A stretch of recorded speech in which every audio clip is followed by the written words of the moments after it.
Oke, ya. Jadi termodinamika multikomponen, kita akan lihat bagaimana kesetimbangan fasanya, bagaimana ketika dia sedang berkesetimbangan, terutama pada kondisi uap cair, gitu ya. Karena nanti yang dipakai, yang kalian pakai nanti untuk menentukan kondisi fluida di dalam reservoir itu adalah pada saat kesetimbangan uap cair. Nanti kita akan lihat aplikasinya bagaimana. Oke. Nah, yuk. Oke, kesetimbangan uap cair. Nah, apa itu kesetimbangan?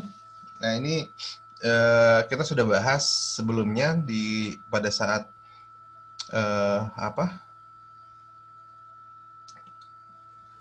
pada saat kita bahas tentang sifat fisik komponen murni. Ya, jadi kesetimbangan itu maksudnya secara yang dimaksud dengan kondisi seimbang, baik itu keseimbangan kimia ataupun keseimbangan fasa, itu adalah merupakan suatu kondisi statis, tetapi statisnya statis makroskopik, gitu.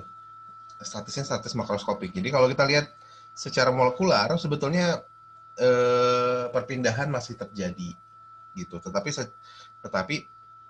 perpindahannya sifatnya sama. Jadi misalkan gini, kalau kita bicara keseimbangan fasa, gitu ya. Misalnya kita punya wadah.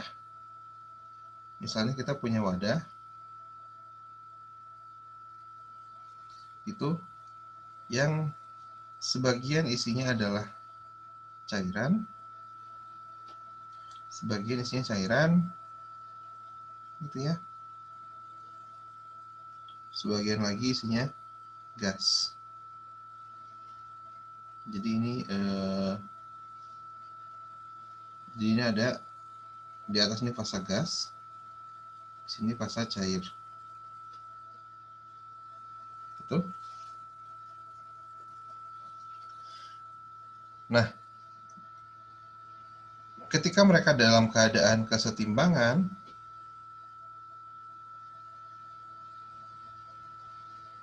itu maknanya apa?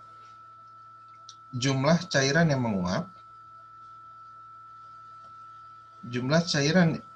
karena kan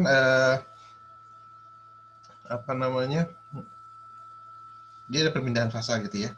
Jadi jumlah cairan yang menguap itu sama dengan jumlah gas yang mengembun, gitu. Jadi secara kalau kita lihat secara molekular, akan ada cairan yang berubah fasa menjadi gas, tetapi pada saat yang sama ada gas yang berubah fasa menjadi cairan, gitu. Perpindahan itu terjadi, tetapi karena perpindahannya itu atau perubahan fasa itu terjadi kedua arah dengan kecepatan, dengan laju yang sama, sehingga jumlah molekul di fasa uap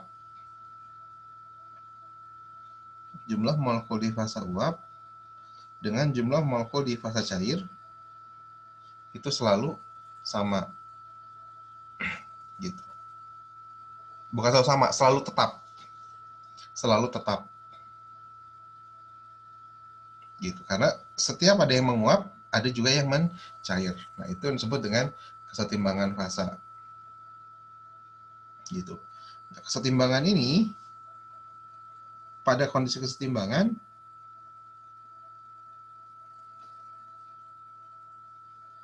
nah, kenapa bisa terjadi seperti ini? Kenapa laju penguapan sama dengan laju pendinginannya?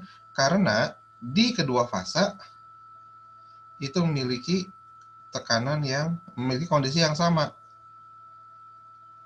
Tekanannya sama. Kemudian temperaturnya juga sama.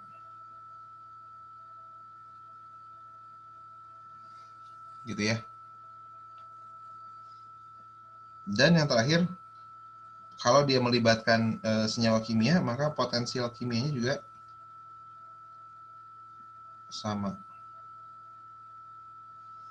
Nah, karena kesamaan kondisi ini, itu yang mengakibatkan yang jumlah atau laju dari cairan ke uap akan sama dengan laju dari uap ke fisik. Uap ke cair. Gitu. Jadi, pada saat kesetimbangan itu terjadi seperti ini. Tekanannya sama, temperaturnya sama, potensial kimia sama. Sehingga tadi laju perpindahan antar fasanya sama. Gitu, baik dari cair ke uap ataupun uap ke cair. Gitu ya. Nah, itu terjadi karena ada kondisi yang sama. Nah, sekarang bagaimana kita menentukan kondisi kesetimbangan suatu bagaimana kita menentukan kondisi termodinamika suatu fluida? Ini kan sudah saya bahas ketika kita bahas di senyawa murni ya. Sifat zat murni ya. Ada aturan fasa. Masih ingat? Aturan fasa F sama dengan F sama dengan 2 minus P ditambah N. P itu apa? Jumlah fasa. Jumlah fasa, Pak. Itu adalah jumlah fasa. N itu adalah jumlah senyawa. Senyawa atau komponen. Gitu. Nah, F ini adalah degree of freedom-nya atau derajat kebebasannya.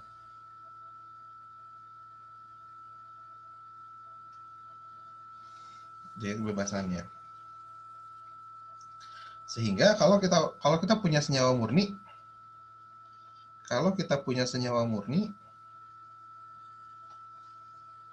gitu ya. Kalau kita punya senyawa murni, jumlah fasanya berapa? Jumlah komponennya berapa?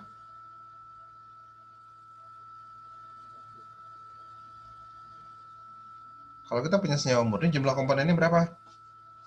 1. N-nya sama dengan 1. Senyawa murni N-nya sama dengan 1. Nah, kalau senyawa murni N-nya sama dengan 1, pada saat kesetimbangan fasa,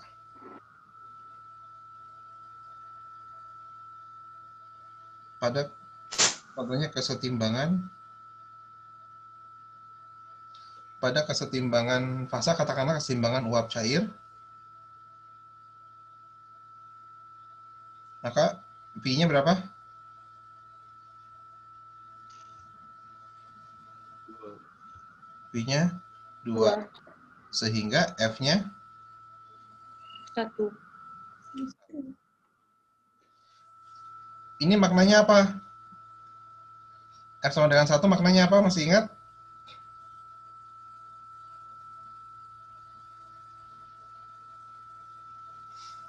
Masih ingat apa maknanya kalau derajat kebebasan sama dengan 1?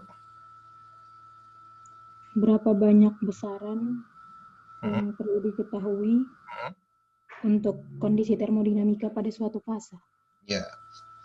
Jadi F itu menunjukkan berapa banyak besaran yang perlu diketahui untuk agar kita bisa mengetahui besaran termodinamika kondisi fluida tersebut. Nah, kalau F-nya sama dengan 1, berarti kita hanya perlu men-state satu kondisi termodinamika saja. Bisa tekanan saja, atau temperatur saja. Artinya, ketika kita menentukan temperatur, kesetimbangan, maka dengan cepat kita bisa menentukan berapa tekanannya. Karena sudah pasti. Gitu ya. Karena sudah pasti. Jadi, Jadi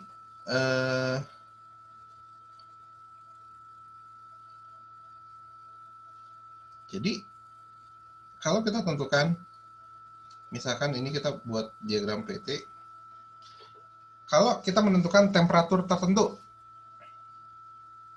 P-nya langsung ketahuan.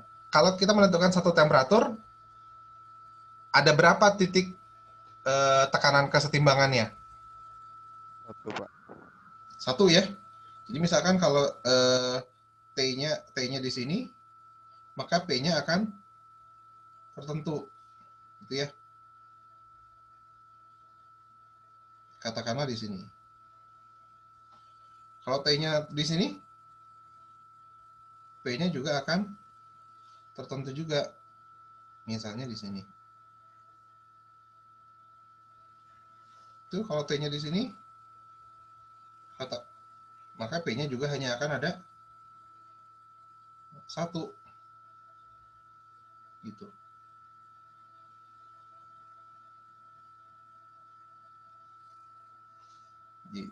Gitu. Jadi setiap satu T akan punya satu P.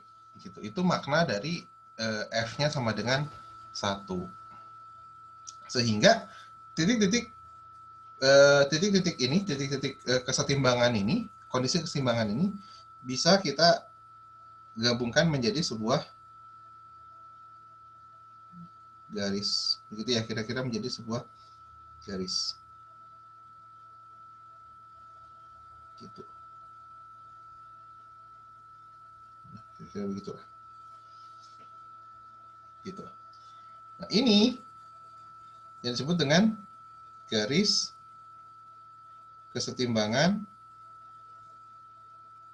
uap cair. Jadi ketika ada satu tekanan, pasti akan ada satu temperatur. Gitu.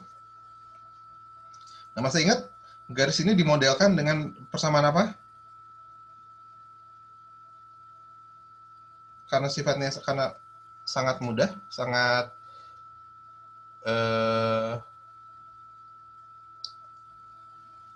apa namanya? Karena garisnya sangat sederhana, ini bisa dengan akurat dimodelkan dengan persamaan. Masih ingat? Eksponensial, Pak. Hah? Masih ingat nama modelnya?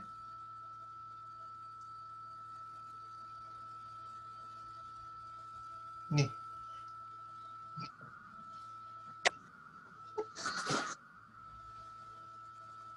Harusnya saya sudah sampaikan kan ya di ini, coba saya cek dulu. Udah belum ya? Pada saat fase zat senyawa murni.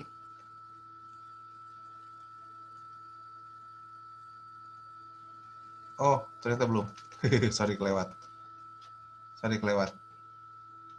Ternyata waktu itu belum ya. Nah, karena sifatnya adalah karena dia garis yang sederhana, maka dia dengan sangat mudah bisa dimodelkan dengan yang namanya model Antoine. Gini. Oke.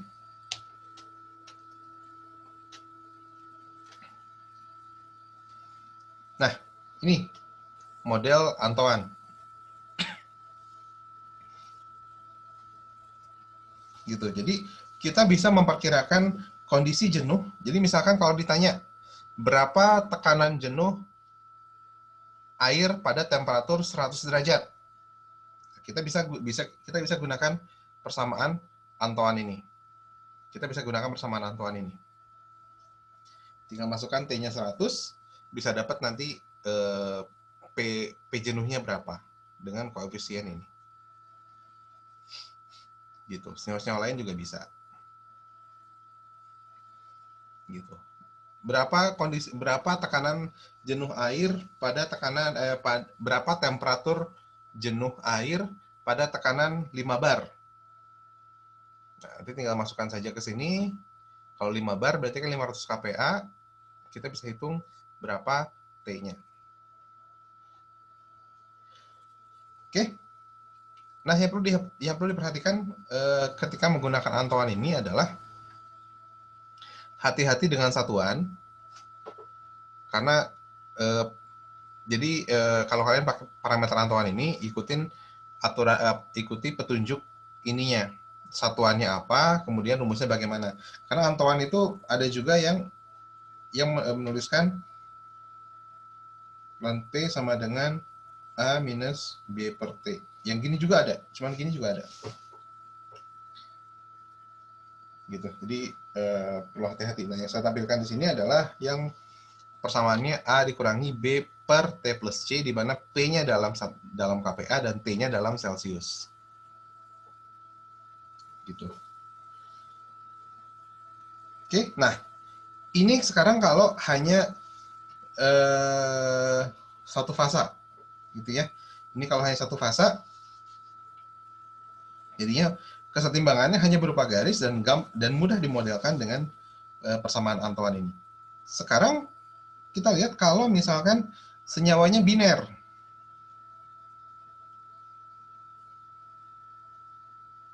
Atau campuran biner.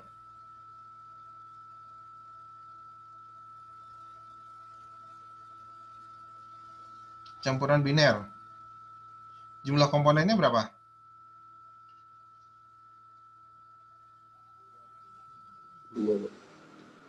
Jumlah komponennya? 2. Kalau dia dalam kesetimbangan uap cair, jumlah fasanya berapa? 2. 2. Sehingga dari sini derajat kebebasannya 2 juga. 2. Nah, ini maknanya apa? Kenapa sekarang jadi 2?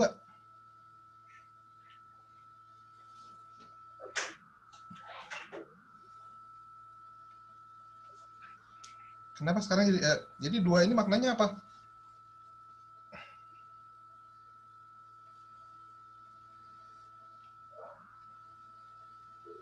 Jadi kalau 2 maknanya apa? Butuh 2 parameter Pak untuk menentukan sifat termodinamika yang lain. Butuh 2 parameter. Butuh 2 parameter. Perlu 2 parameter.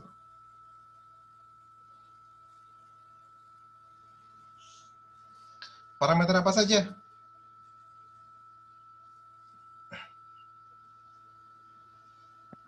Pressure dan temperatur mungkin Pak. Pressure, tekanan atau tekanan, temperatur. Ada lagi nggak yang bisa ditentukan?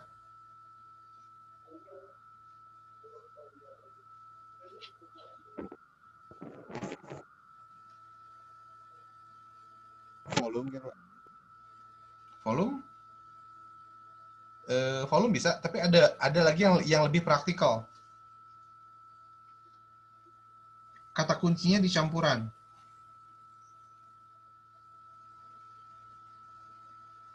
Kalau campuran berarti akan ada apa?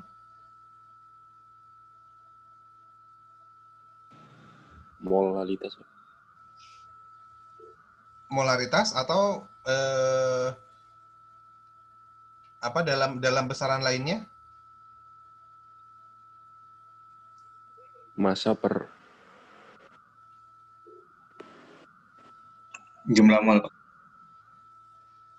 Jumlah mol. Jadi kalau yang namanya mencampurkan, yang namanya pencampuran, berarti ada apa?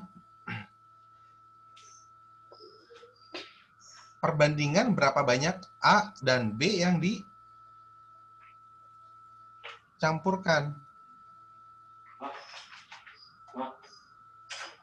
Oke, yang namanya pencampuran, maka ada sejumlah A dan sejumlah B yang dicampurkan kan?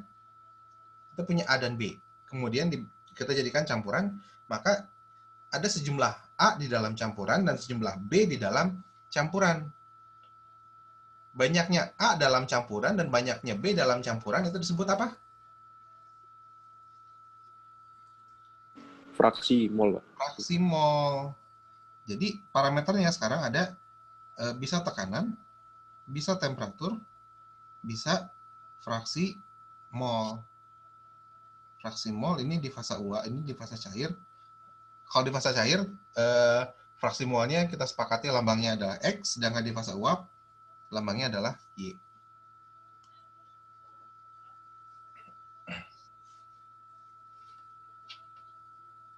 Gitu. Nah, jadi makna fisiknya apa? Makna fisiknya apa? Jadi makna fisiknya adalah kalau di komponen senyawa murni, kalau senyawa murni, kondisi kesetimbangan, kita bisa menentukan berapa temperatur jika hanya diketahui tekanan saja. Atau sebaliknya, berapa tekanan jika hanya diketahui temperatur saja. Gitu kan? Nah, sekarang kalau di campuran biner,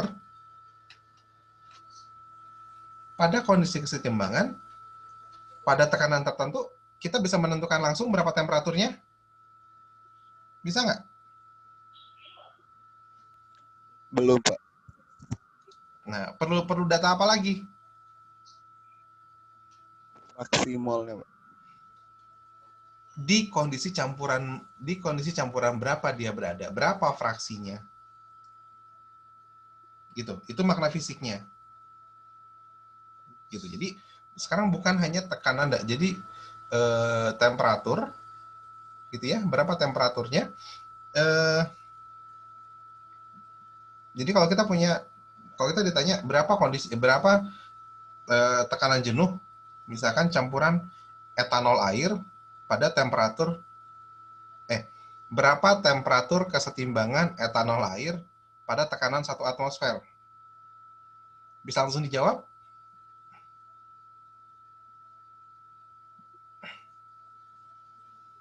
Apakah bisa langsung dijawab?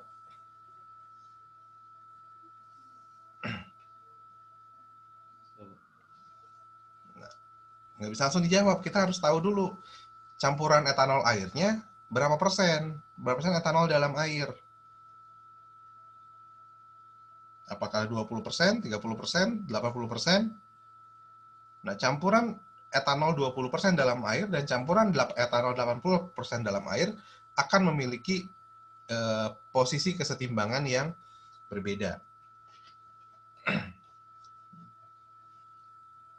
Gitu.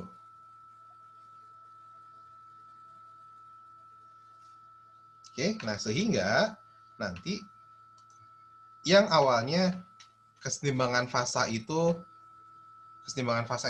asalnya adalah bentuknya garis. Sekarang karena ada ketambahan satu parameter, yaitu parameter fraksi ini, kesetimbangan fasanya akan berubah menjadi bentuk kubah seperti ini. Gitu. Jadinya bentuknya 3 dimensi, karena yang tadinya awalnya hanya ada tekanan dan temperatur saja, sekarang ada satu tambahan. Ada satu tambahan, yaitu komposisi atau fraksi. Gitu. Nah, pertanyaannya sekarang, kalau tadi yang bentuknya garis, kan gampang ya modelinnya ya. Nah, sekarang kalau yang bentuknya kubah gini, memodelkannya gimana? Bisa nggak?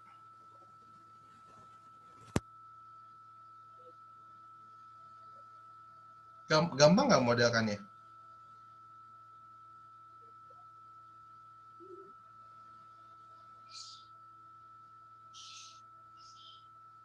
Kira-kira gampang nggak memodelkannya kalau seperti ini? Bantu.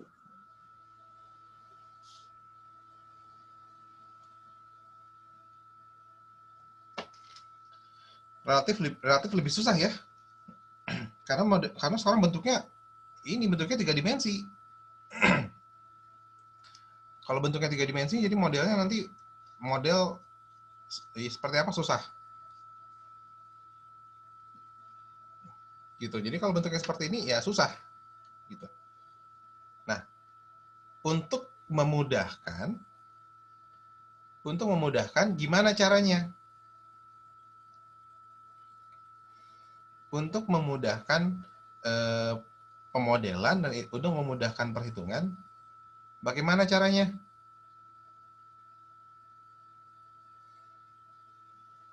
Untuk memudahkan pemodelan dan memudahkan kita bekerja, caranya adalah kita tetapkan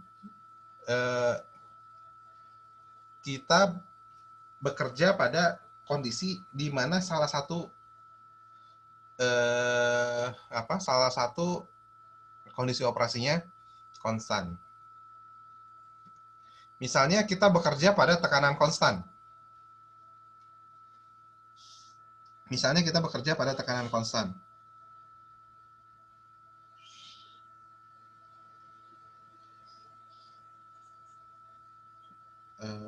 A pada kondisi tekanan konstan.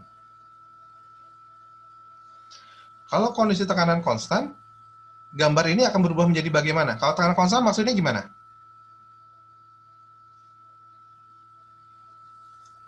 Tekanan konstan itu maksudnya gimana?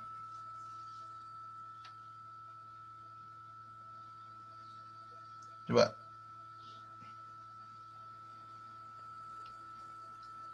Tekanan konstan itu maknanya gimana? Bidang XY-nya semacam dipotong begitu, Pak. Nah, kalau tekanan konstan berarti ke arah atas ini dia berada pada ketinggian jadi si kurva ini kita potong pada ketinggian tertentu kan, misalkan P-nya konstan. Nah, saya bisa sini. Misalnya P-nya di sini, misalnya kita bekerja pada P1 di sini. Maka si kubah ini kita potong pada bidang ini.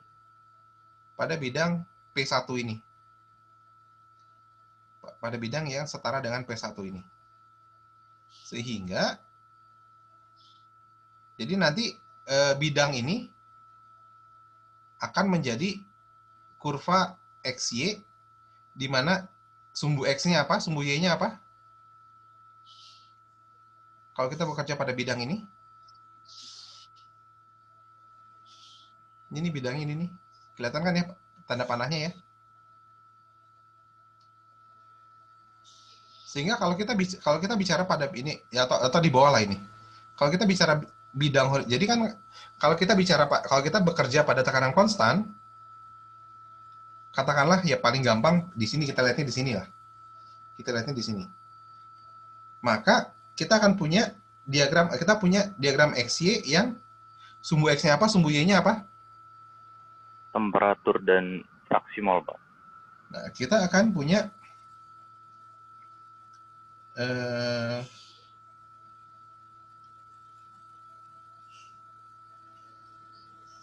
ini ya, suatu kurva di mana sumbu X-nya adalah temperatur dan sumbu X-nya adalah fraksi mol XY atau YI. Dan kalau kubah ini dipotong berdasarkan sumbu vertikal itu, pada bidang horizontal ini, maka kubah ini ternyata akan berbentuk seperti ini. Kubahnya akan berbentuk seperti ini. Jadi kira-kira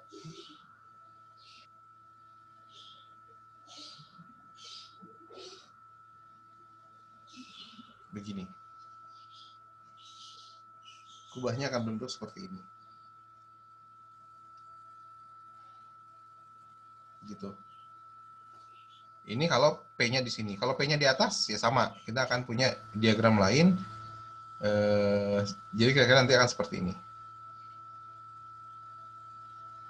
Jadi akan terus kalau seperti ini. Itu kalau pada kondisi tekanan konstan. Sekarang kalau pada kondisi temperatur konstan.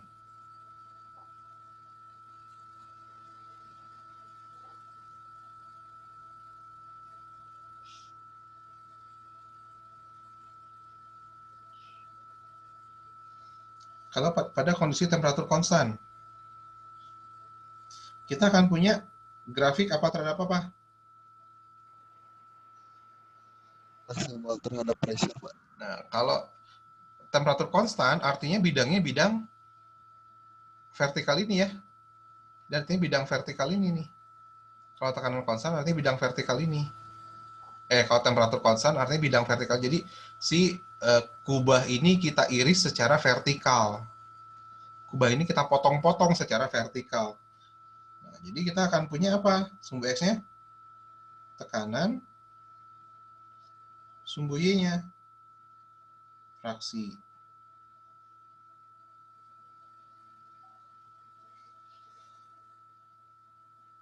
Nah, kira-kira kita akan dapatkan gambar yang seperti ini.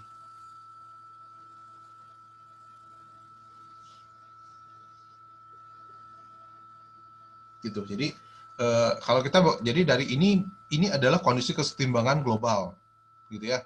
Si kubah ini adalah kondisi kesetimbangan global. Nah, kita susah kalau bekerja dalam kondisi seperti ini. Makanya kita tetapkan biasanya pada kondisi tekanan konstan, yaitu yang bidang horizontal, atau temperatur konstan yang bidang vertikal.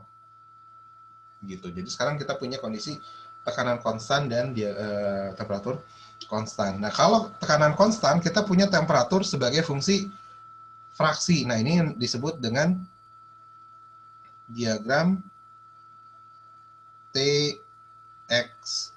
karena menghubungkan antara temperatur dengan fraksi mol, baik itu cair maupun uap. Sedangkan pada temperatur konstan, kita akan punya diagram PXY.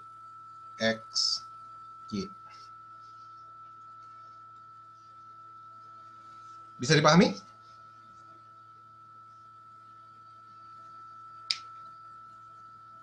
Atau ada yang kurang jelas?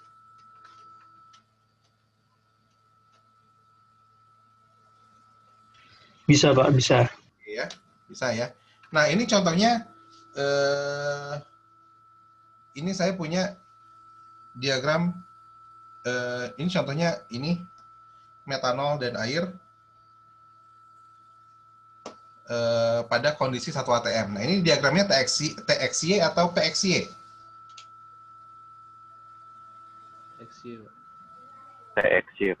PXY ya. XY.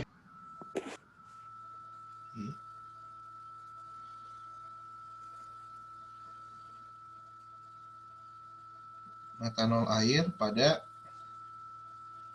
1 atm. Oke, karena saya nggak bisa cari di PowerPoint-nya, saya bikin lagi aja di sini.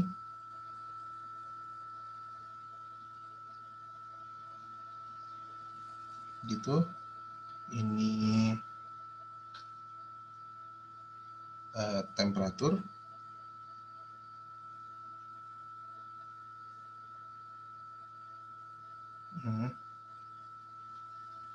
Ini X metanol.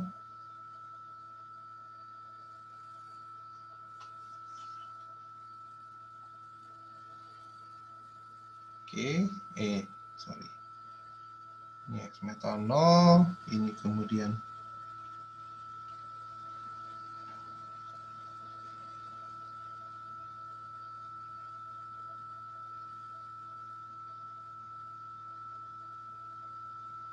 ini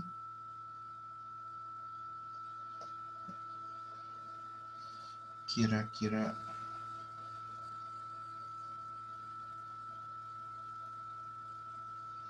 gini lah. Oke ya, nah ini kira-kira grafiknya seperti ini. Nah, kalau kita lihat kondisi seperti ini, TXY, ini adalah X metanol, berarti X airnya gimana? X air ini gimana? Kalau sumbu X-nya itu adalah fraksi metanol, menunjukkan fraksi metanol, maka fraksi airnya 1 min X metanol. 1 dikurangi X metanol. Gitu ya. Nah, sekarang bagaimana cara baca diagram ini? Nah, pertama kita tentukan dulu fasanya. Kalau seperti ini, pada temperatur rendah, biasanya fluida itu dalam kondisi fasanya apa? Cair, Pak. Nah, jadi pada kondisi temperatur rendah, di sini fasanya cair. Temperatur tinggi fasanya Uap. uap. Jadi di bawah ini cair, yang di atas ini uap. Nah, di tengah-tengahnya ini kesetimbangan. Itu ya, ini kesetimbangan.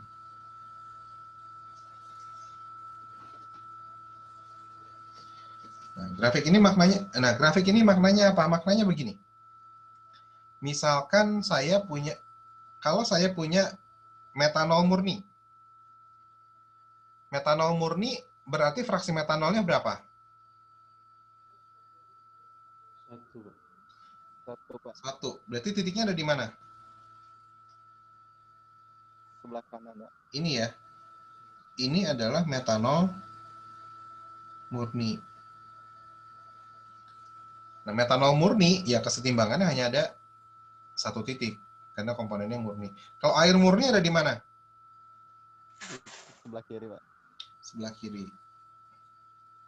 Ini adalah air murni.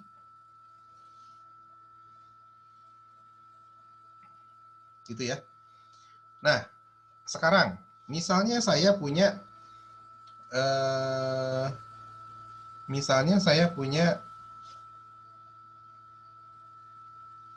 campuran metanol dan air. Suhunya 25 derajat, katakanlah 25 derajat di sini. Ini 25, misalkan seperti itu ya. Ini campuran, misalkan saya punya campuran 40% metanol dan metanol dalam air, suhunya 25 derajat. Fasanya apa? Yes, Pak. Fasanya? Fasanya, jadi misalkan di dalam wadah gitu ya. Di dalam wadah.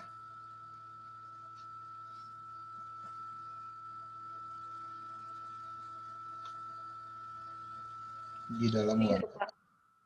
Ya, di dalam wadah tertutup.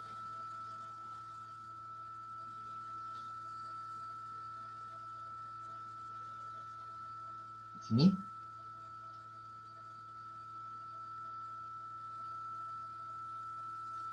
Di suhu 25, semuanya fasanya apa? Cair. Cair. Cair. Gitu ya, suhunya cair. Nah, kemudian si wadah ini saya panaskan. Wadah ini saya panaskan. Saya berikan panas di sini. Sehingga apa yang terjadi? Temperaturnya akan Tidak. temperaturnya akan meningkat kan? Temperaturnya akan meningkat. Jadi asalnya suhu 25 tadi, temperaturnya akan meningkat, terus meningkat. Kalau saya panaskan terus akan meningkat sampai nanti di satu titik, misal ini ada pengukur temperaturnya tentunya ya. Ini ada pengukur temperatur di sini. Gitu. Jadi nanti kalau campuran ini kita panaskan terus sampai di satu titik, di satu temperatur di mana satu gelembung mulai terbentuk. Kan kalau kalian manasin air, suka lihat ya, manasin dari air dingin,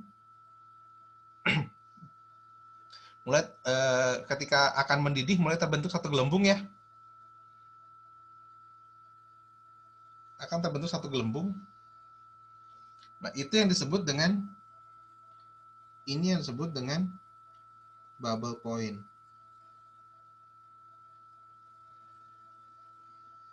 Itu yang disebut dengan bubble point. Gitu.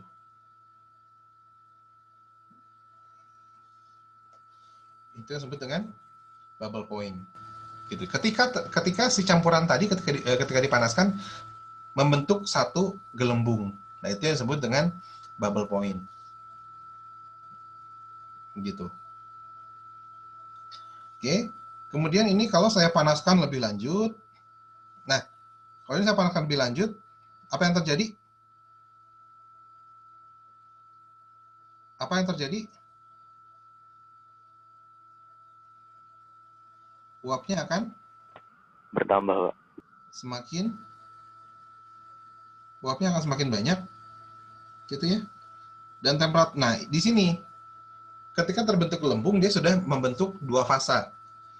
Nah bedanya dengan fasa membentuk dua fasa, bedanya dengan kondisi komponen senyawa murni, ketika fasanya berubah temperaturnya tetap. Nah kalau ini dalam kondisi campuran, ketika dia berubah, temperaturnya akan terus meningkat. Jadi sambil sebagian menguap, temperatur campuran akan meningkat gitu. Sampai nanti di satu titik, sampai di satu temperatur di mana tinggal tersisa satu tetes cairan. Tinggal tersisa satu tetes cairan.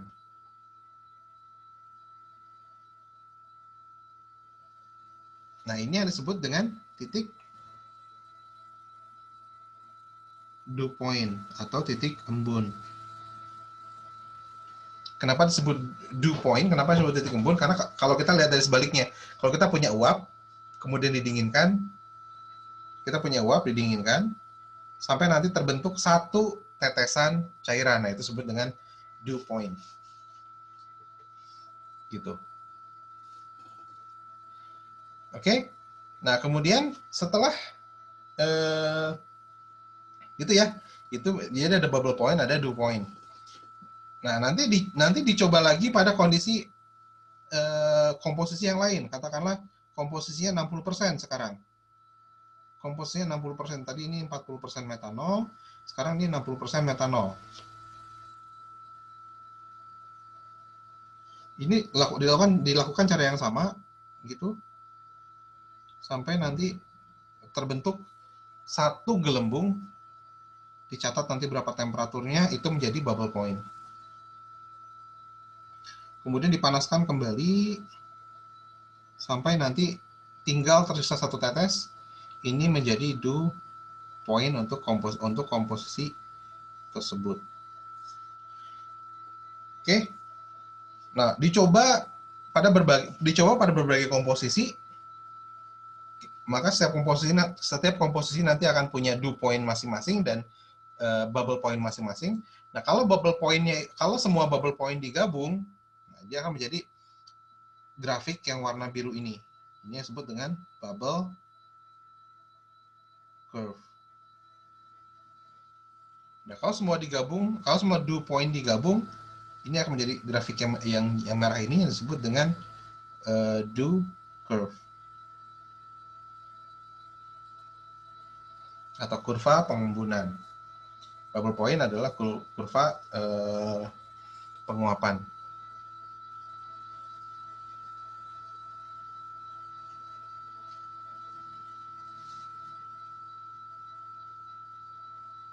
Gitu. Nah, makanya tadi dikatakan derajat kebebasannya ada berapa pada satu keseimbangan?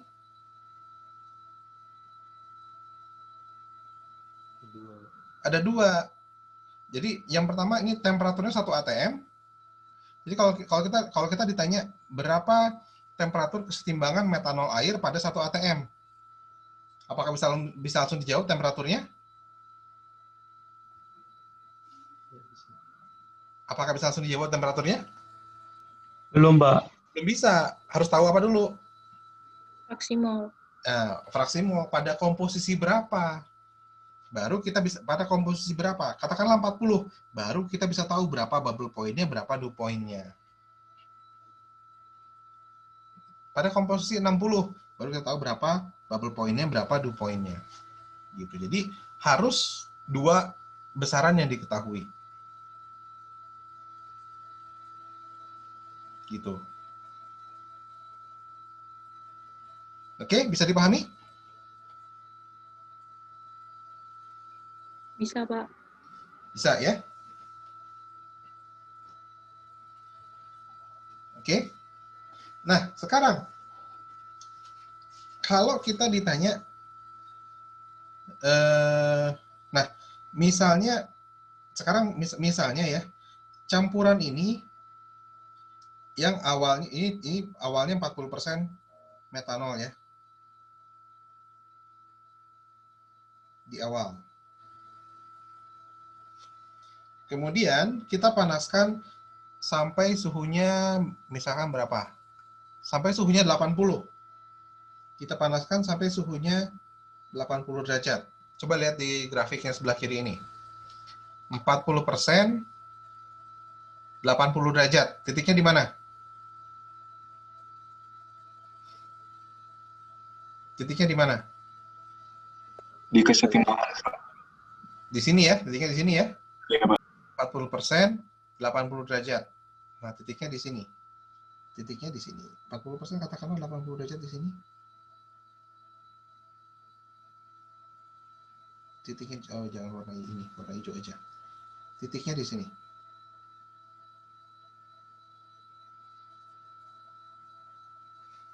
Nah, berarti apa yang terjadi di dalam wadah ini?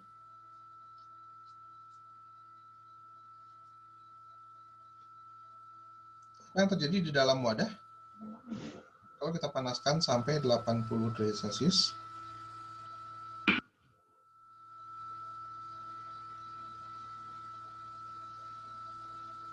apa yang terjadi di dalam wadah? Setimbang, Mbak. Setimbang maksudnya gimana? Massa cair dan uapnya sama. Apanya yang sama? Fraksinya, Mbak. Nah, jadi intinya ketika dipanaskan sampai suhu 80, dari sini kan, berarti akan terbentuk apa? Akan terbentuk cairan dan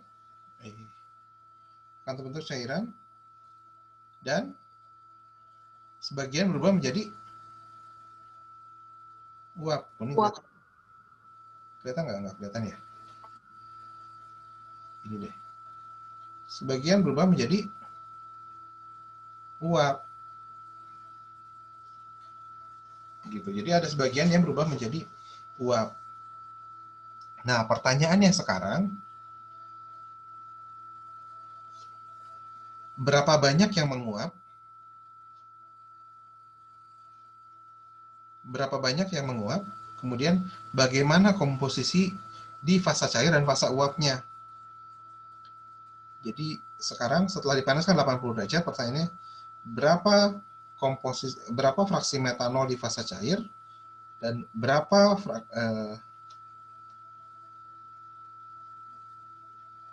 fraksi metanol di fasa uap? Kan jadi gitu pertanyaannya sekarang. Karena apa? Karena yang lebih ringan yang mana? Antara metanol dan air, mana yang lebih ringan?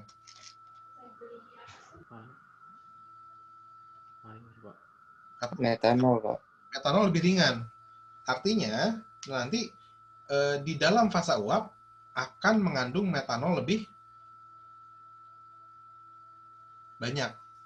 Gitu, akan mengandung metanol lebih banyak. Nah, pertanyaan seberapa banyak? Nah, caranya adalah kalau kita mau lihat berapa komposisi di fasa cairnya. Berapa komposisi di fasa cairnya. Maka dari titik yang hijau ini, kita tarik ke sebelah kiri. Kita tarik ke sebelah kiri sampai mencapai dew curve-nya. Kemudian kita tarik ke bawah. Di sini kita dapat berapa metanol di fasa cair. Berapa kira-kira? Lihat di grafik sebelah kiri. Lihat di grafik ini.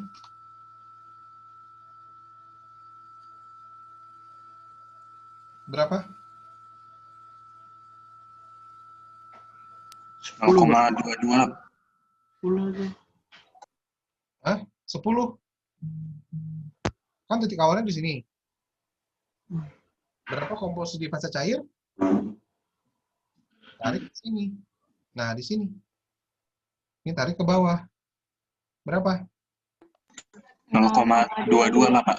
Katakanlah misalnya 0,22 ya. Gitu.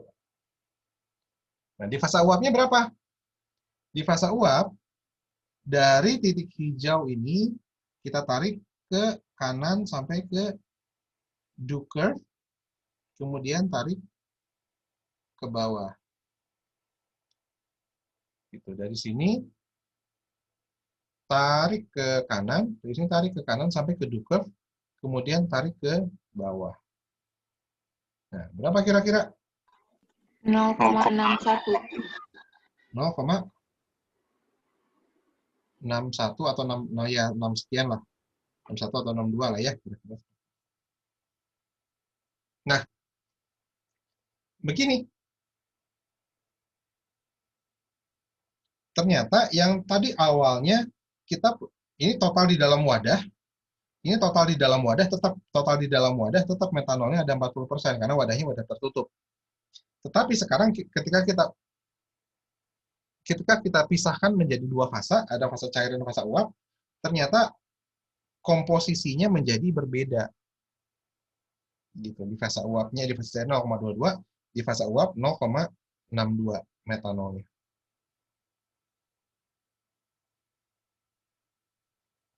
Jadi kalau kita pindahkan, misalkan yang fase uapnya kita pindahkan ke wadah lain, fase cairnya kita pindahkan ke wadah lain, gitu. Ini wadah.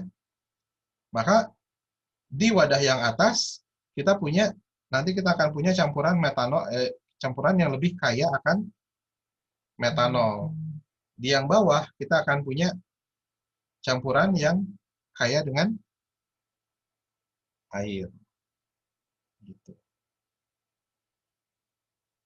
Oke, nah itu pertanyaan pertama tadi adalah komposisinya. Sekarang berapa banyak jumlah uapnya? Berapa banyak jumlah yang menguap?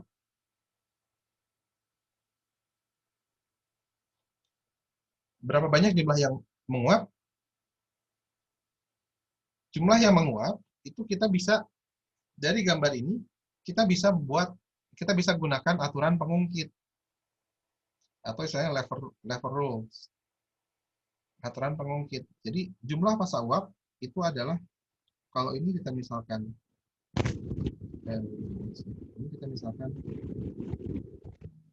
A1, jarak dari titik hijau ini ke kiri adalah A1 dan jarak dari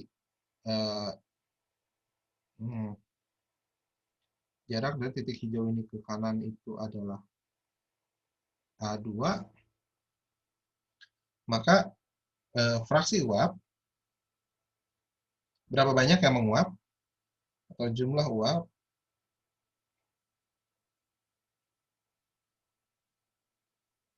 itu sama dengan A1 dibagi A1 ditambah A2. Jadi untuk kasus ini berapa jumlah uapnya?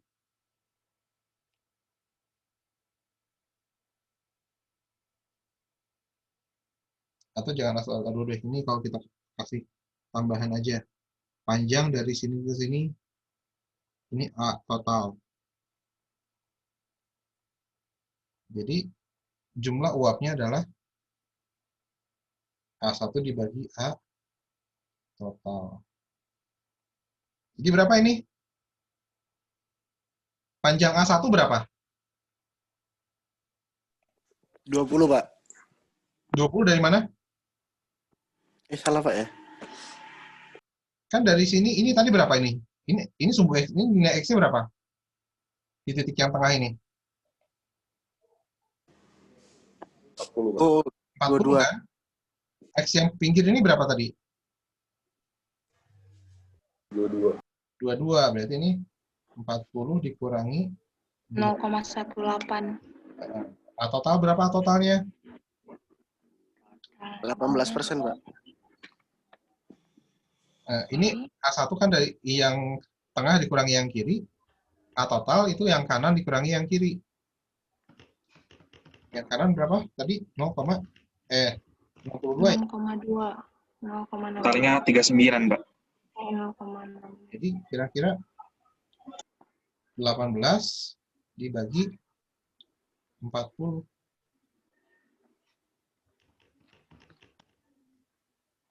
Jadi berapa fraksi uapnya? Berapa jumlah uapnya? 0,45. 0,45. Sebanyak 45% dari cairan ini berubah menjadi uap. Gitu. Itu cara baca kurva TXY, kurva kesetimbangan ini. Silakan jika ada yang ditanyakan.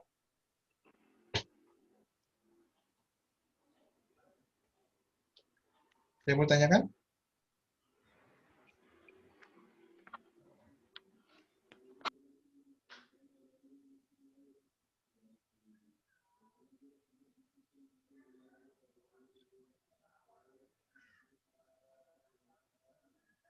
Sudah cukup jelas? Pak, tapi kalau misalkan itu dia A2 per A total, itu berarti jumlah apanya, Pak? Kalau jumlah A2 per total itu adalah jumlah cairan yang tersisa, jumlah cairannya. Ini jumlah uap A1 per total, maka sisanya adalah jumlah cairan. Ini A2 per A total. Gitu.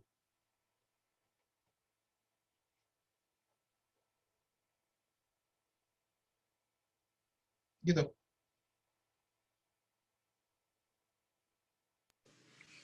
Berarti setiap senyawa grafiknya berbeda-beda atau gimana, Pak? Iya. Iya, beda campuran grafiknya akan berbeda. Etanol air, etanol metanol, etanol aseton itu setiap campuran akan memiliki grafiknya sendiri. Tetapi cara bacanya tetap sama. Hanya bentuk grafiknya yang berbeda. Nanti kita akan lihat. Ini, misalnya ini. Contoh grafik punyanya kloroform dan tetrahidrofuran.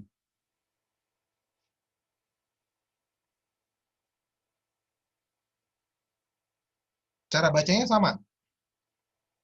Tetapi bentuk grafiknya yang berbeda. Nah, kalau di THF, ini ada satu campuran yang bentuknya aneh. Anehnya tuh gimana coba?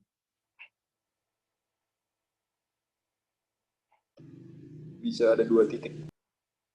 Ada 2 titik gimana maksudnya?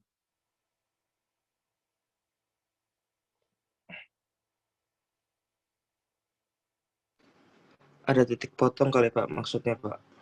Ada satu kondisi di mana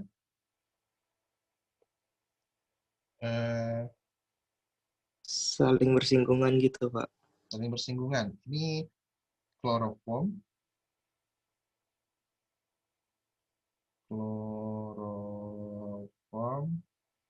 dengan THF pada 200 mm Hg.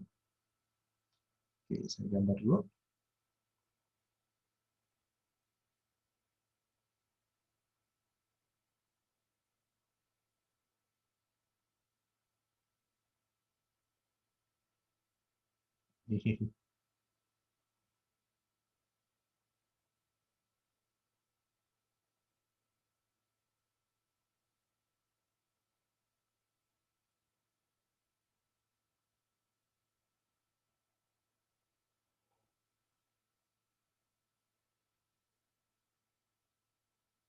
Nah,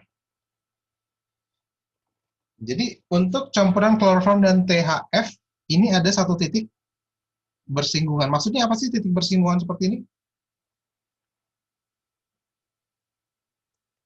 Artinya apa? Coba di titik yang sebelah kiri ini. Ini titik apa ini?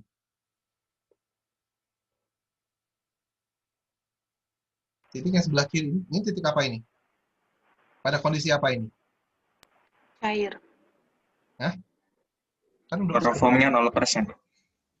ini X kloroform ya. X kloroform. Berarti di sini pada kondisi kloroform 0%. Artinya apa? THF murni, Pak. THF Murni. murni.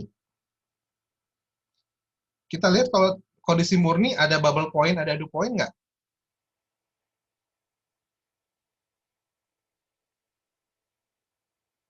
Pada kondisi murni ada bubble point, ada dew point nggak? Pada kondisi kloroform murni?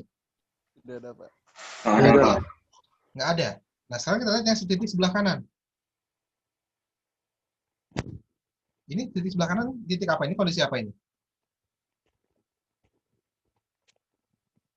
Kloroform 100%. Atau kloroform murni ya, 100%. Kloroform murni. Kloroform murni ada bubble point, ada dew point nggak? Tidak juga, Pak. Tidak Nggak juga. ada, Pak. Karena kondisinya murni. Gitu ya. Nah, sekarang ini di tengah-tengah nih.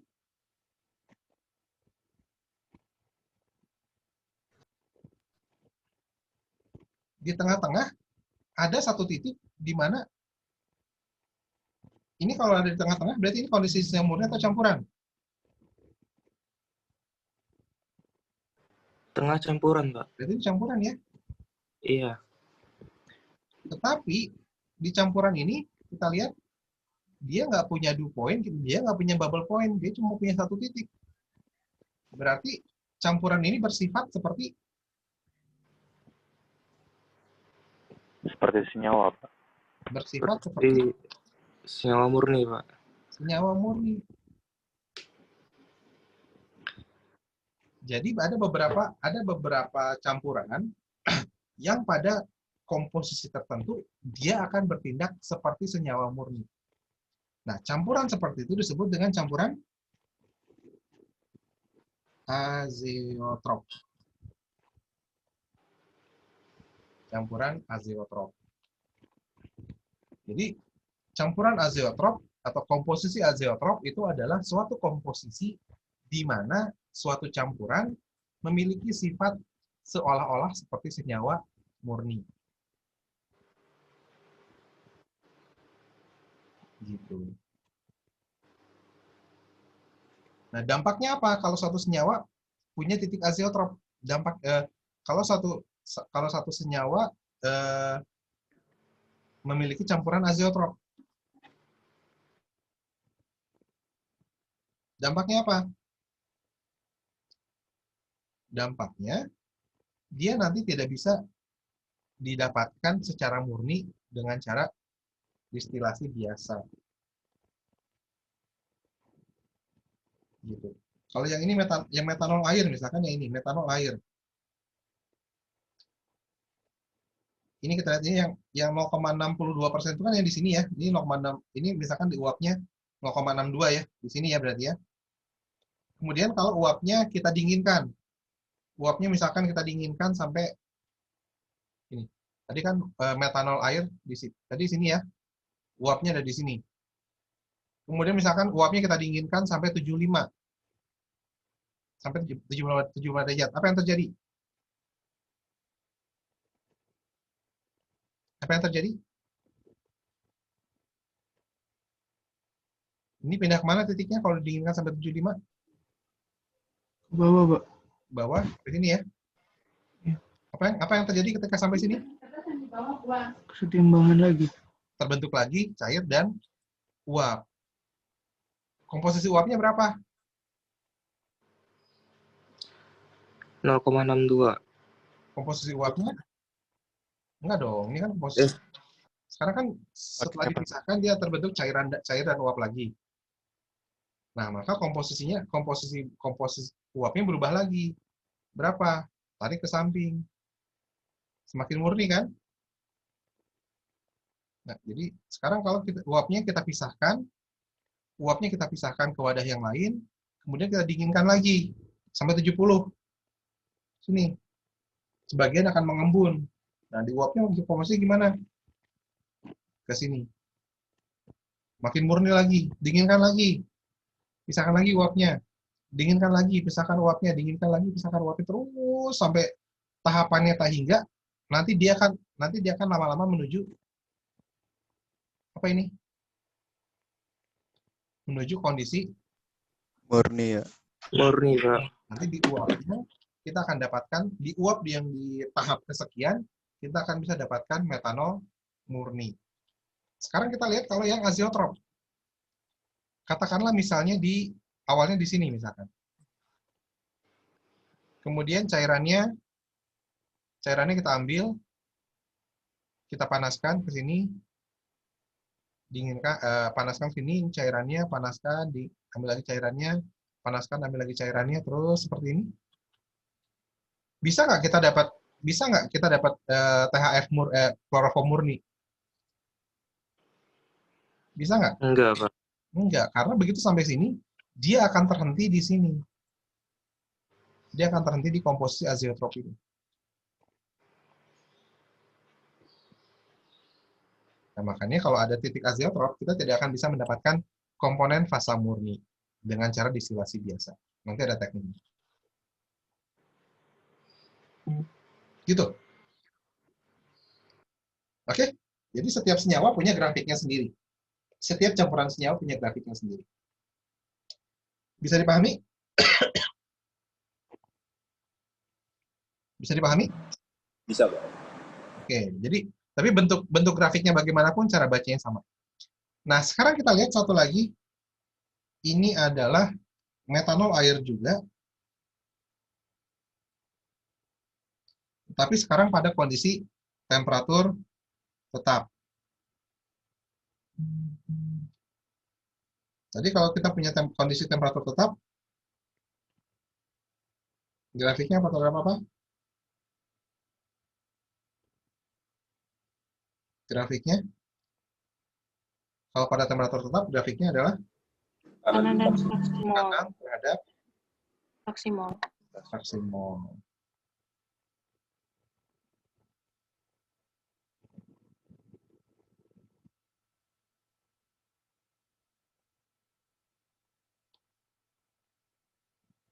Nah, bentuknya kurang lebih sama. Nah, hanya yang membedakan adalah sekarang kalau kondisinya tekanan tinggi,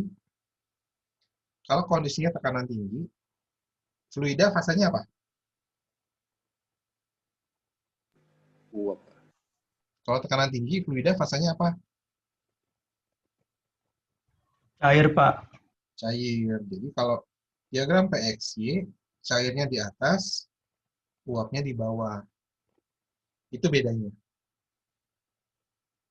Jadi kalau diagram PXY, bubble point-nya di atas, bubble curve-nya di atas, dew curve-nya di bawah. Itu bedanya. Tapi cara bacanya sama, cara pakainya sama. Hanya beda posisi saja. Oke?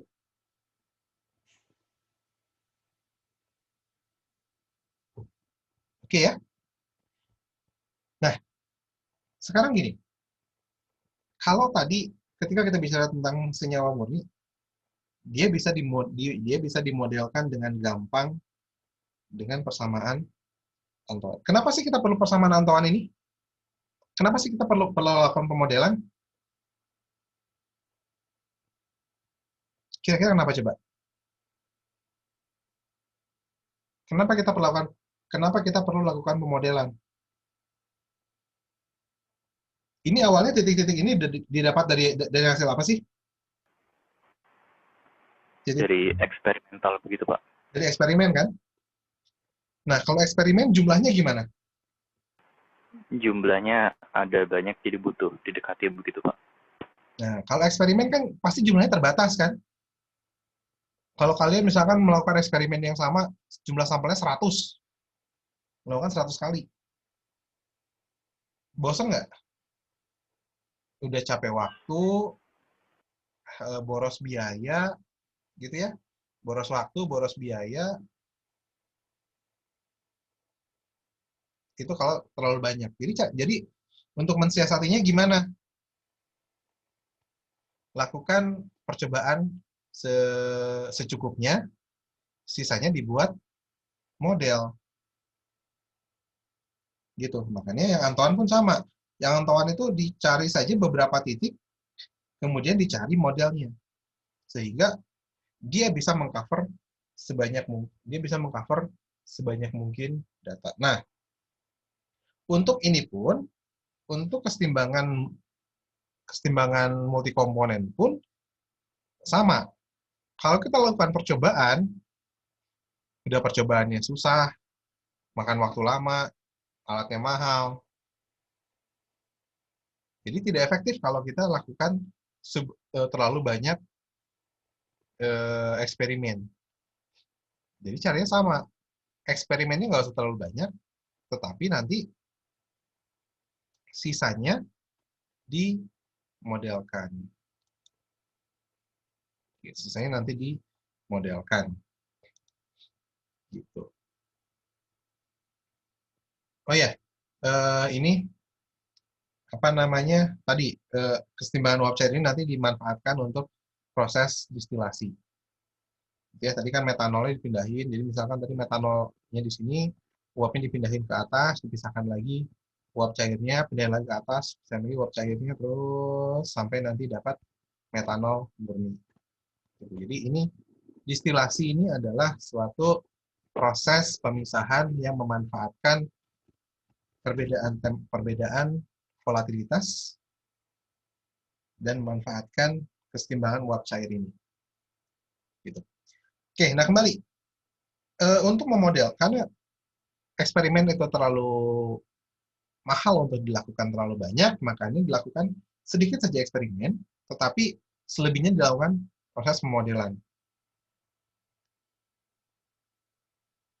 Nah,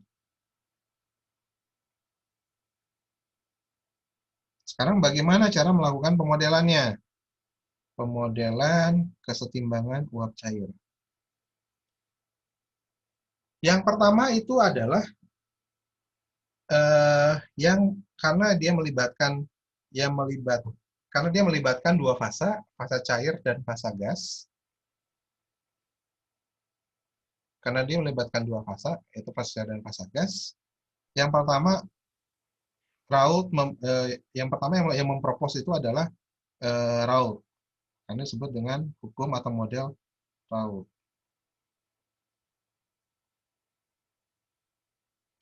Raoult ini mendasarkan modelnya sudah sederhana saja. Karena dia adalah kesetimbangan uap cair, ada dua fasa, Raoult asumsikan saja uapnya itu bersifat gas ideal, cairnya bersifat cair ideal. Masih ingat definisi gas ideal? Atau asumsi gas ideal?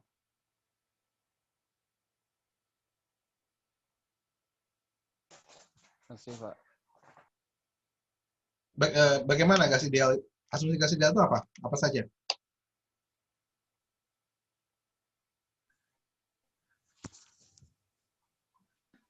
Z-nya 1, Pak. Apa? Apa yang satu?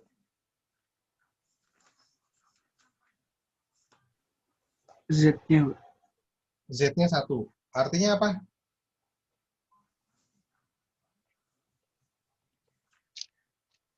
Artinya apa? Ayo, yang masih ingat asumsi gas ideal?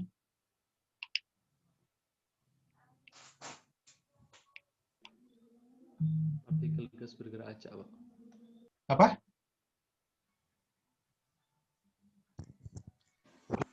Tidak ada. Gimana?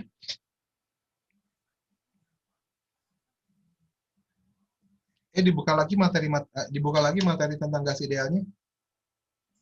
Partikel gasnya punya volumenya sangat kecil, Pak, sehingga bisa diabaikan. Oke, terus yang berikutnya? Gasnya homogen, jadi tidak ada gaya antar molekul, tarikan atau tolakannya. Nah, jadi itu ya, tidak ada interaksi antar molekul. Iya, Ya, Pak. sehingga kalau bertumbukan ya tumbukannya lenting sempurna karena nggak ada interaksi. Nah, cairan pun sama. Cairan pun sama.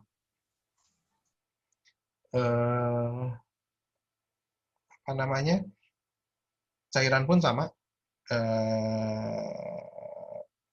Cairan ideal itu artinya masing-masing komponennya tidak saling berinteraksi.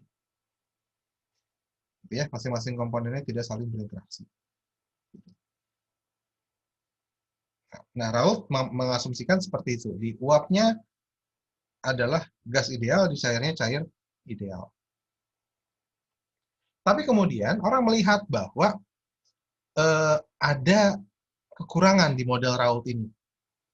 Oke lah, gasnya bisa berlaku seperti gas ideal karena karena kesetimbangan uap cair biasanya berada di dekat berada pada kondisi tekanan yang relatif rendah, gitu ya. Kan masih ingat ya, gas ideal itu biasanya terjadi pada tekanan yang rendah atau temperatur yang tinggi, gitu kan? Nah, karena kesetimbangan uap cair ini biasanya berada pada tekanan yang relatif rendah, oke, gasnya bisa didekati dengan pendekatan gas ideal. Tetapi cairannya, mungkin nggak cairannya bersifat ideal? Tidak, Pak. Kenapa tidak mungkin?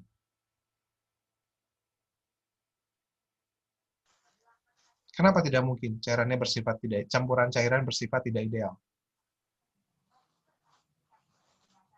Kenapa tidak mungkin suatu cairan bersifat ideal? Ada molekulnya, Pak. Kenapa molekulnya? Tidak terdiri hanya dari satu jenis, Pak. Iya, jadi kalau gas, bedanya molekul gas dengan molekul cairan itu apa?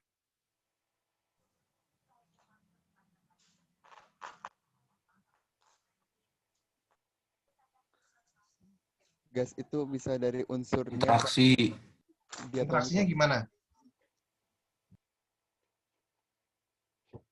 Nah, kalau gas, kan jarak antar molekulnya bagaimana? Jauh. Jauhan. Kalau gas jauh. Kalau gas jauhan. Kalau cair? Rapat. Nah, berdekatan. Jarak antar molekulnya lebih berdekatan. Artinya, potensi untuk interaksinya menjadi lebih tinggi. Gitu. Ya ibaratnya misalkan kalian satu kelas lagi ada di lapangan bola. Jauh-jauhan kan? Bisa satu di pojok sana, satu di pojok sini, satu di tengah, susah. Tapi begitu kalian masuk ke dalam kelas, 100 orang masuk dalam kelas yang sama, dempet-dempetan, ada kemungkinan interaksi di situ. Ada yang saling minjem bolpen lah misalkan. Ada yang saling minjem penghapus lah. Ada yang flirting lah, misalkan. Karena deketan. Gitu.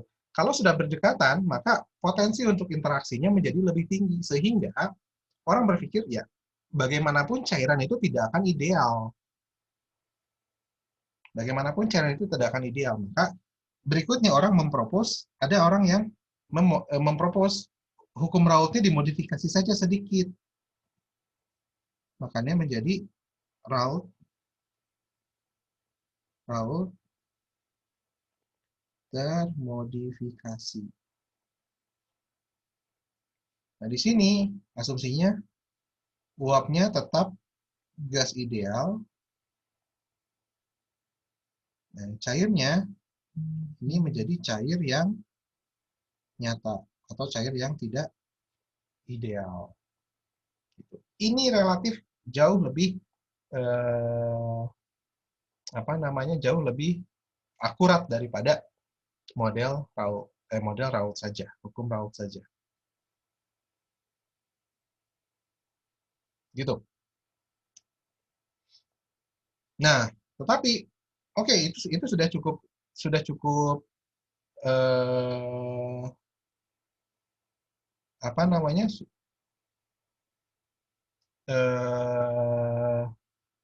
akurat, tetapi orang ingin lebih akurat lagi.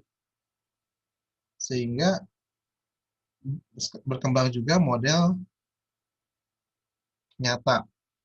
Yang pertama adalah model PV Nanti yang kedua adalah model gamma P. Ini. Jadi model PP ini nanti baik cair maupun gasnya itu dua-duanya tidak ideal, di mana dengan menggunakan pendekatan equation of state. Tapi nanti ada lagi model gamma P, itu cairan dan gasnya sama-sama tidak ideal, tapi pendekatannya gamma itu nanti pendekatan koefisien aktivitas, dan P-nya menggunakan pendekatan persamaan keadaan. Gitu. Ini pemodelan KUC. Nah, jadi kalau kita gambarkan dalam diagram ini, dalam satu diagram, jadinya diagram alir seperti ini. Kalau fase cair, keseimbangan uap cair, fase uapnya ideal atau tidak? Kalau fase uapnya ideal, gunakan hukum Raoult. Tapi kalau fase uapnya ideal, kanan. Cairnya ideal atau tidak? Kalau ideal, gunakan Raoult. Kalau tidak, gunakan Raoult modifikasi. Tapi kalau uapnya tidak ideal, bisa menggunakan model gamma P atau menggunakan model PP. Yang akan saya sampaikan di sini hanyalah pengenalan tentang ini, pengenalan tentang Raoult dan Raoult modifikasi. Tidak akan terlalu dalam. Kalau yang anak teknik kimia, ini cukup dalam. Ini akan dibahas cukup dalam. Bagaimana memodelkan hukum Raoult ini. Mencari pemodelan persamaan aktivitas. Karena anak teknik kimia akan banyak berkenalan dengan ini. Untuk kalian, saya hanya akan mengenalkan saja apa itu hukum Raoult dan apa itu hukum Raoult termodifikasi dan bagaimana cara menggunakannya. Nah, kalau kalian tertarik lebih advance lagi, mau belajar tentang model gamma P, model PP, silakan nanti masuk ke S2 Teknik Kimia. Kita akan bahas tentang ini, kalau kalian tertarik. Gitu. Oke. Nah, permasalahan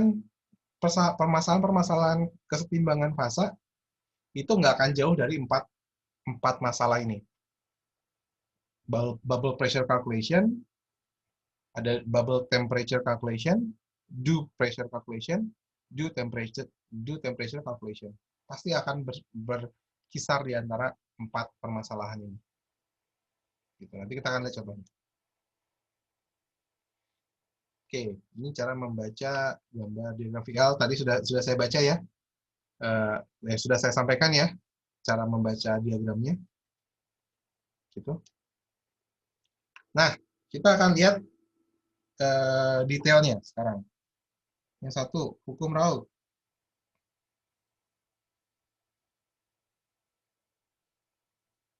Hukum Raoult itu anggap asumsinya adalah cairannya ideal, uapnya juga ideal. Sehingga kita akan dapat karena cairan ideal dan gasnya ideal, persamaan Raoult itu menjadi YI dikalikan P, ini ya gas ideal, P-nya P system, P total,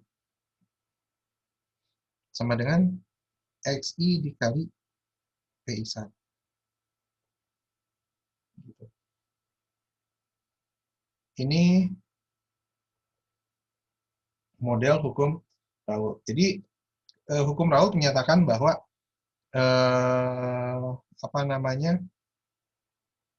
tekanan parsial suatu gas, tekanan parsial suatu zat di fasa uap setara dengan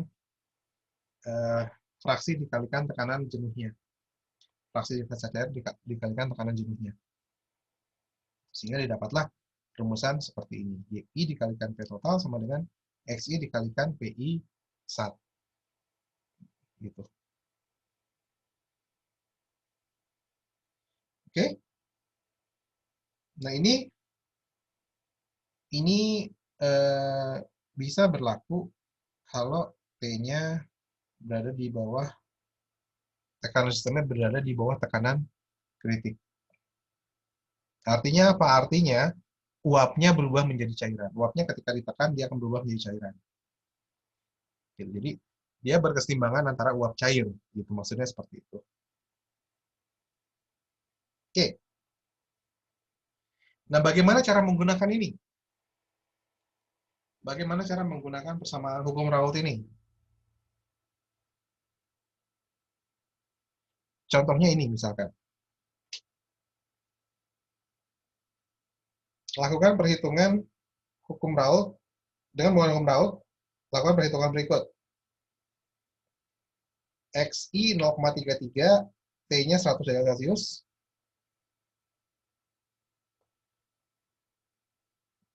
Contoh.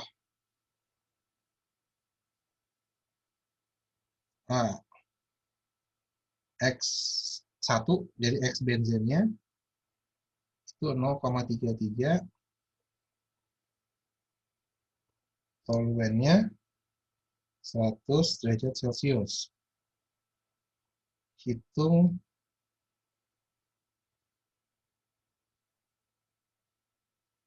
YI dan P. P dulu sih harusnya. P dan YI. Dengan menggunakan hukum Raoult. Bagaimana caranya?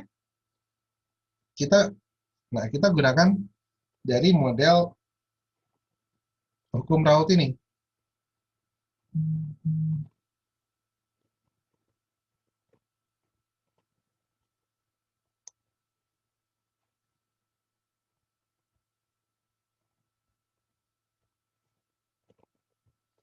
Oke. Hukum Raoult menyatakan YI dikali P atau P total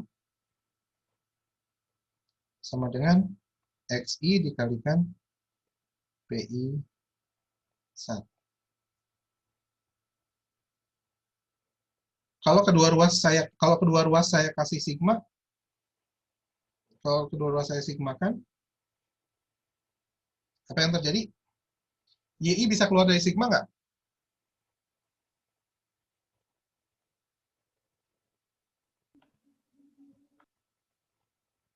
Masih ingat notasi sigma di matematik? Masih, Pak. Bisa.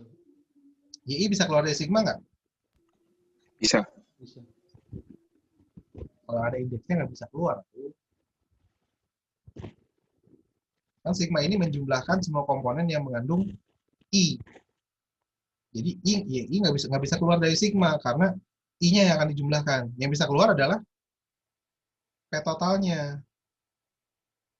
P totalnya yang bisa keluar dari sigma. Jadi ini sama dengan ini P total dikalikan sigma YI sama dengan sigma XI dikali PI 1. Sigma YI berapa? 0,67, Pak. Kok 0,7? Dari mana? 0,67. 0,67 dari mana? Saya kira selisih itu, Pak. Salah kayaknya. YI itu adalah enggak, kalau X1 0,67 itu adalah X2. Kalau X1-nya 0,33, X2-nya 0,67. Tapi YI itu nggak ada hubungan langsung dengan XI. Nah, sigma YI berarti penjumlahan semua fraksi di fasa uap. Kalau fraksi semua komponen dijumlahkan, hasilnya berapa? 1. 1, Pak. 1. Jadi sigma YI ini sama dengan 1 ya. Jadi P total atau P bubble ini adalah sigma XI dikalikan PI1. Atau berarti kalau I-nya kalau ada dua komponen jadinya X1 dikalikan P1 sat ditambah X2 dikalikan P2 sat. X1-nya berapa? 0,33. 0,33. X2-nya berapa? 0,67. 0,67. 0,67. P1 satnya berapa?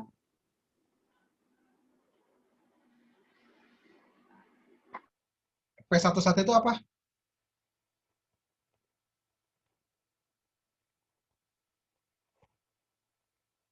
P1 sat adalah tekanan yang satu itu kan benzen ya.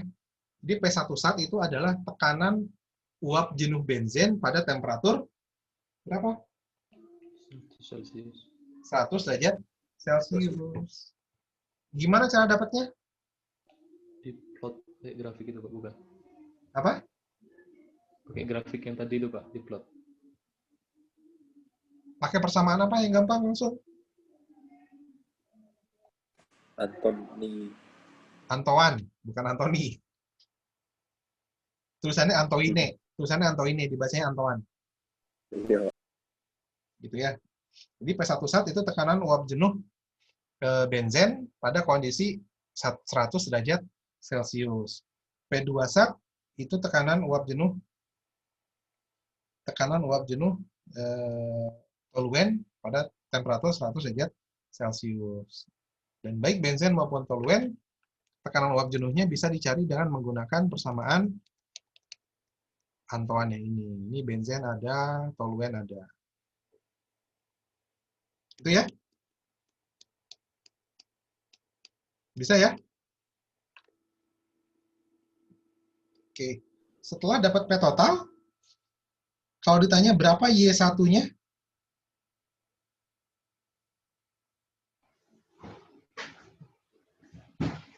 Kembali ke persamaan awal hukum Raoult. Bagaimana menghitung Y1?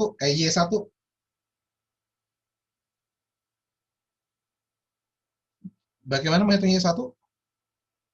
Lihat kembali ke persamaan Raoult ini.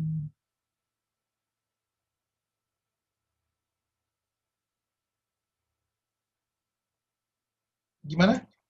X1 X1 kali P1 sat P1 sat Dibagi P total.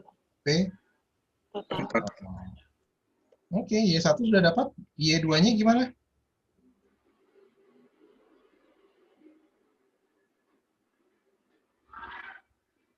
Y2-nya gimana?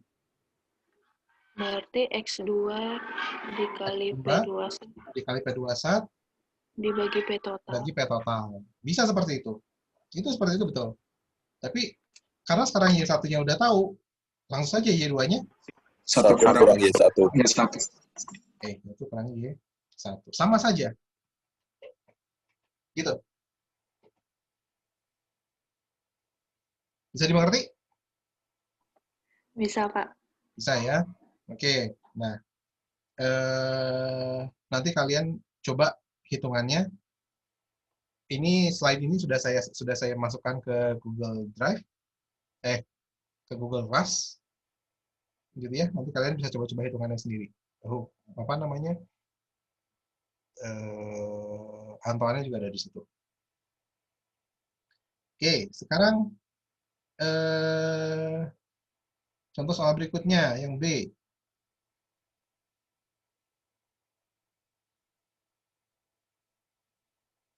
Yang B.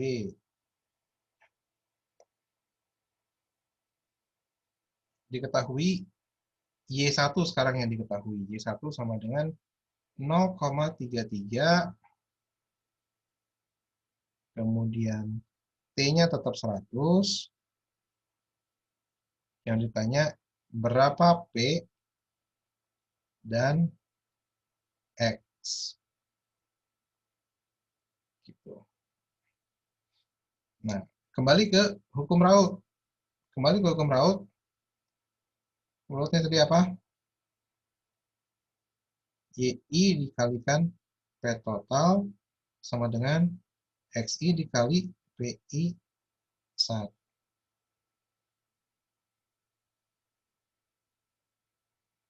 Nah, sekarang kita modifikasi dulu persamaannya. Kita modifikasi dulu, jadi XI dibagi P total sama dengan XI dibagi P total sama dengan, kalau ini ke sini, ini ke sini, maka ini jadi YI dibagi PI sat. Gitu ya. Sekarang kedua ruas, saya kasih sigma. Sama seperti tadi, P totalnya bisa keluar kan ya? Jadi 1 per P total dikali sigma XI sama dengan sigma YI per PI1. Nah, sigma XI berapa?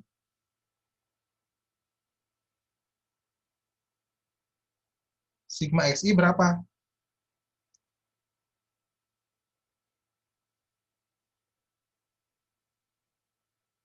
Sigma XI berapa? 1. 1. Gitu ya. Sigma XI 1.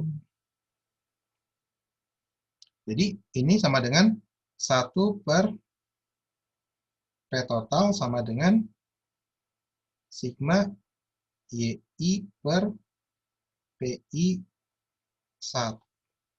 Sehingga P total itu sama dengan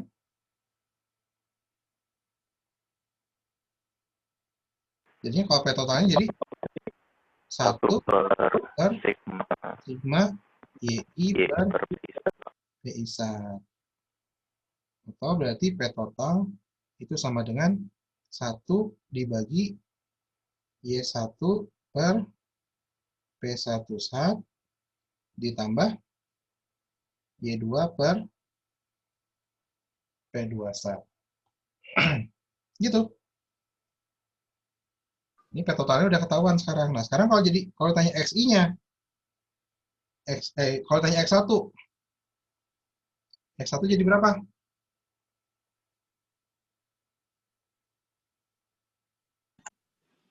YI kali ya Y1 dikali P total bagi P1 sat. P1 sat. X2-nya 1 dikurang X1. 1 dikurang X1. Gampang ya? Gampang ya? Halo Pak, saya Ya. mau bertanya. Silakan. Tadi yang SI-nya sama dengan 1 itu kenapa Pak? Ya, saya tadi putus-putus Pak. Yang mana? Yang X1 itu 1 itu. X1 itu Pak, sigma XI1 itu. Sigma, ini kan XI itu apa? Fraksi masing-masing komponen di fasa cair.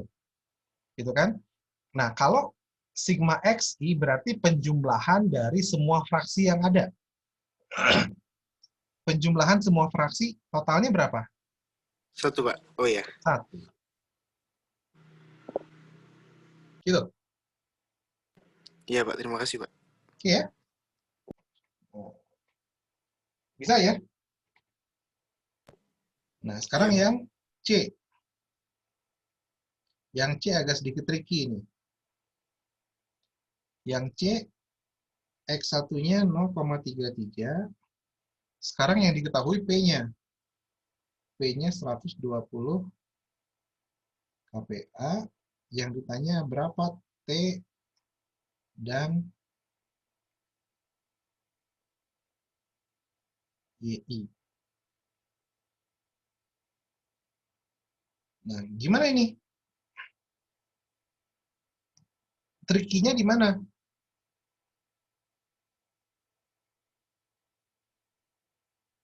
Kan persamaan antuannya, persamaan apa? Rautnya YI dikalikan P total sama dengan XI dikalikan PI sat. Gitu ya. YI-nya ditanyakan karena belum ada ya. P totalnya ada nggak?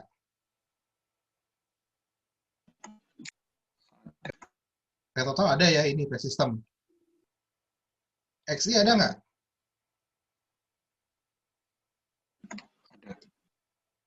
XI ada kan di sini kan? Ada. Ada. PI sat-nya ada nggak? Nggak ada. Nggak ada. Kenapa nggak ada? Suruh cari dulu. Kenapa nggak ada PI satu? Itu bukannya P system, Pak. Apa? Ya, yang P total ini, yang P system ini P total. Ini ke sini. Nah, PI sat, PI sat tadi dapatnya dari mana? Bersama Anthony, Pak. Antoan, bukan Anthony. Persamaan?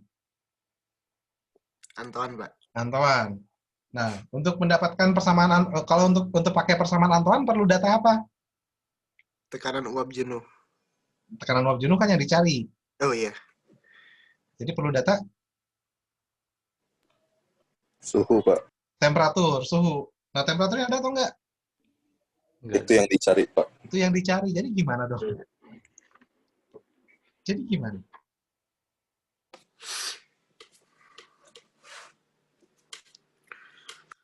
Nah, Mungkin dimisalkan dulu, Pak. Mungkin suhunya. betul. Jadinya tebak-tebakan. Tebak nilai T. Kemudian hitung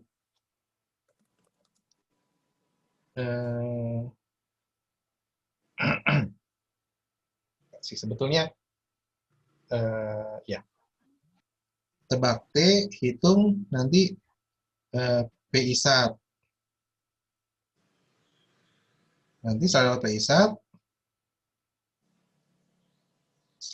PI sat, kemudian nanti hitung, kan PI sat tadi udah ada kan, setelah T-nya dihitung ya, PI sat-nya ada, XI-nya ada, bisa kita hitung P total yang baru. Nanti kemudian cek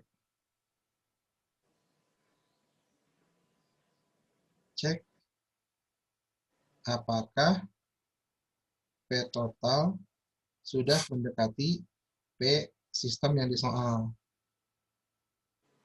Kalau belum,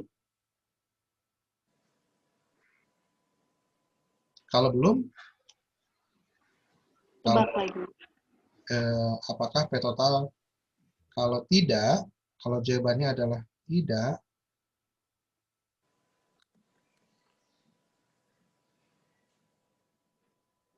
maka kembali ke tebakan T. Kalau iya, maka T-nya sama dengan T jawaban. Gitu.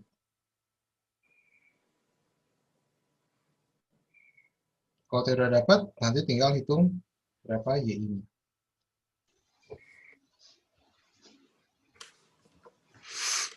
Maaf Pak, mau tanya. Ya. Untuk yang C tadi, XI-nya dari mana ya Pak ya? XI-nya dari soal. Kan yang C ini XI-nya udah ketahuan di soal nih. Oh. Jadi XI itu X1 ini ya Pak? Jadi XI ini X1 dan X2. Jadi I itu adalah indeks untuk komponen. I itu adalah, karena sekarang kita bicara campuran, I itu adalah indeks untuk komponen. Kalau komponennya biner, berarti ada komponen 1 dan komponen 2. Maka X-nya ada X1 dan X2. Kalau X1-nya 0,33, X2-nya berapa? Oh, sisanya itu. 0,67. Sisanya, 1 dikurangi sisanya. 1 dikurangi 0,33. Gitu. Baik, Pak. Oke. Jadi gitu ya. Yang D juga sama. Karena temperaturnya nggak ada, PI sat-nya juga belum ada. Karena PI sat-nya belum ada, maka lakukan cara yang sama. Tebak dulu nilai T-nya, hitung PI sat-nya, nanti hitung P totalnya. P totalnya sama nggak dengan P system? Kalau P systemnya belum sama, tebak lagi T-nya. Kalau kalian sudah belajar di Excel dengan menggunakan Goalseek atau Solver, bisa memanfaatkan itu. Udah pernah pakai Goalseek atau Solver? Sudah, Pak. Sudah ya? Oke, gampang berarti.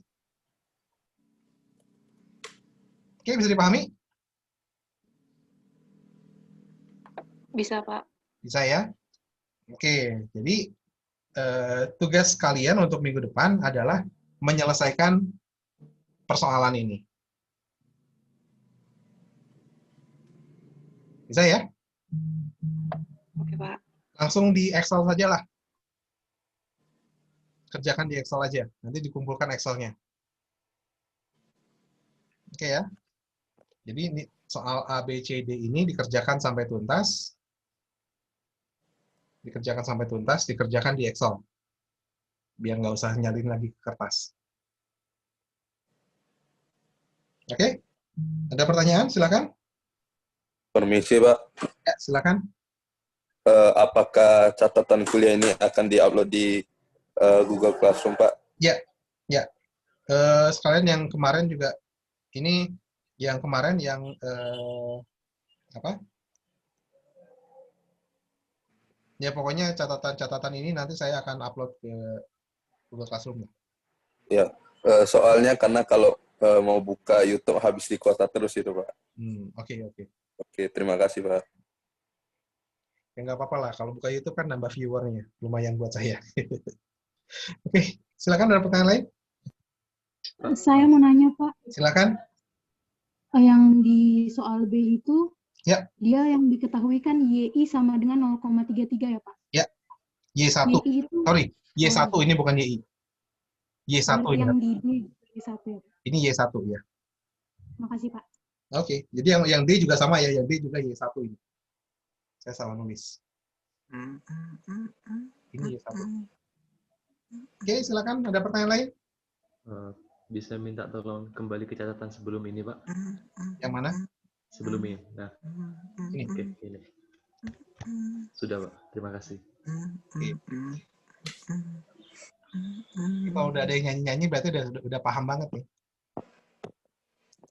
Maaf, Pak. Nggak apa-apa, berarti enjoy kuliahnya, berarti kalian menikmati dan udah paham. Mudah-mudahan paham. Harus paham. Oke, silakan ada pertanyaan lain? Pak, mau tanya, Ya. untuk gassing-nya temperatur kira-kira dari mulai berapa ya, Pak? Nah, bagaimana gassing temperatur? Pertanyaan yang bagus. Bagaimana gassing temperatur yang baik biar nggak terlalu melenceng, gitu ya? Bagaimana menebak temperatur? Nah, kita bisa lakukan seperti ini. Dari P soal, gitu ya. Kita hitung berapa T1 sat dan berapa T2 sat. Pakai apa? Tabel antara lagi dari Bang. Pakai antara lagi, cuma nanti dibalik persamaannya. Kemudian, nah, tekanan sistem pasti ada di antara dua ini. Temperatur sistem pasti akan ada di antara dua ini. Maka ambil saja T rata-rata dari sini. Gitu. Itu cara menebak yang efektif. Jadi nggak akan melenceng terlalu jauh. Baik, Pak. Makasih, Pak. Gitu. Oke? Pak. Ya. Ini berarti dikumpulnya hari Selasa ya, Pak? Hari Selasa, ya, Selasa siang berarti.